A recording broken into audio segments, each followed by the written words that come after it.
انسان کہتے کسے ہیں؟ بچوں سے بات کر رہا ہوں، آپ کی توجہ میرے ساتھ ہے، میں اس کا ممنون ہوں۔ انسان کسے کہتے ہیں؟ جس کے دو ہاتھ ہوں، دو پیر ہوں، دو آنکھیں ہوں، دو کان ہوں۔ یہ کون تھے؟ وہ ان کے برابر میں گائے کھڑی تھی، مگر وہ گائے کے برابر میں انسان کا، تو انسان اسے کہتے ہیں۔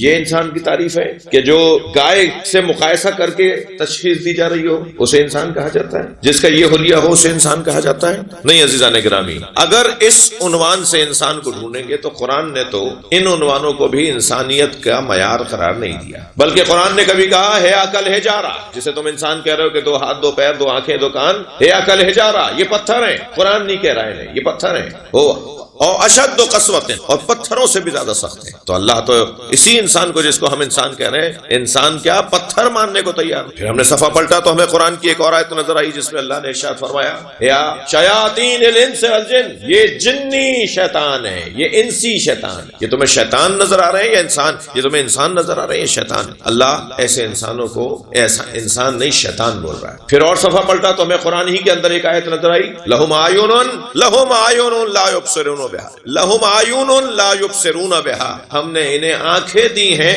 مگر یہ دیکھتے نہیں ہیں۔ لہم آذان لا یسمعون بہا، ہم نے انہیں کان دیے ہیں مگر یہ سنتے نہیں ہیں۔ لہم قلوب لا یفقہون بہا، ہم نے انہیں دل دیے ہیں مگر یہ سمجھتے نہیں ہیں۔ اولئک کالانعام، یہ جانور ہیں، بل ہم اضل، اور جانوروں سے بھی پستر ہیں۔ تو اللہ تو ایسے انسان کو جانور کہہ رہا ہے۔ اب جس قرآن کو سب سے زیادہ سمجھنے اور درک کرنے والا اور مجسم قرآن جس کو کہا جائے وہ مولا علی کی ذات ہے۔ خود مولا علی سے پوچھا جائے مولا آپ کے نزدیک انسانیت کی کیا کسوٹی ہے، تو مولا نے ایک حسین جملہ ارشاد فرمایا سنو خبردار، ہر چلتے پھرتے کو نہ انسان مانو نہ زندہ مانو۔ ہر چلتا پھرتا نہ انسان ہے نہ زندہ ہے۔ فرماتے ہیں میتیں دو طرح کی ہوتی ہیں، کچھ لیٹے ہوئے جنازے ہوتے ہیں، کچھ چلتے پھرتے جنازے ہوتے ہیں۔ علی مولا کے نزدیک ہر چلنے پھرنے والا زندہ نہیں ہے۔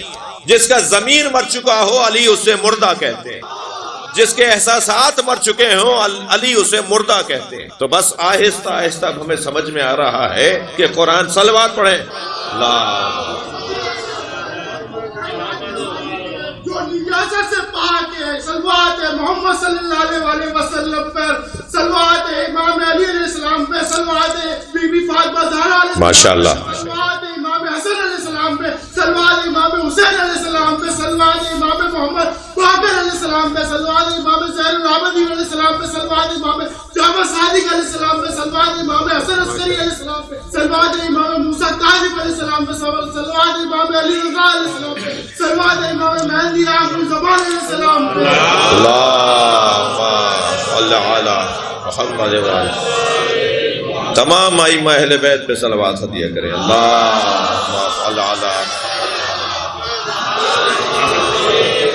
یہ کسوٹیاں اب آہستہ آہستہ روشن کرتی جا رہی ہیں کہ انسان کہتے کسے ہیں۔ دیکھیں میں پھر دوبارہ آپ کی توجہ چاہوں گا کہ انسان ہونے کی کسوٹی کیا ہے۔ ایک سوال کا جواب میں نے دیا اور ایک دوسرا پہلو آپ کی خدمت میں عرض کر رہا ہوں۔ ہمارے اندر اللہ نے اس بدن کے ساتھ کچھ یعنی تین چیزیں اللہ نے ہمیں دی ہیں، ایک بدن، ایک روح اور ایک نفس۔ روح علیحدہ ہے، جسم علیحدہ ہے اور نفس علیحدہ ہے۔ نہ بدن کو موت آتی ہے یعنی جسم کو موت نہیں آتی، اور روح کو بھی موت نہیں آتی، موت آتی ہے نفس کو۔ کل نفس ذائقۃ الموت، نفس کو موت کا ذائقہ چکھنا ہے، بدن کو اور روح کو موت کا ذائقہ نہیں چکھنا، یعنی بدن کو موت نہیں آئے گی، روح کو بھی موت نہیں آئے گی۔ ہمارا یہ جو بدن قبر کے حوالے کیا جا رہا ہے، یہ بدن نہیں مرا ہے، یہ بدن ایک اور بدن میں تبدیل ہونے جا رہا ہے۔ خود یہ ہمارا بدن، اگر فرض کریں حیدر بھائی تشریف فرمائے، مثلا حیدر بھائی کی 50 سال کی عمر ہو، تو جس وقت دنیا میں تشریف لائے تھے، میں خود جب ہم دنیا میں آئے تھے اس کے بعد سے آج تک ہمارا یہ بدن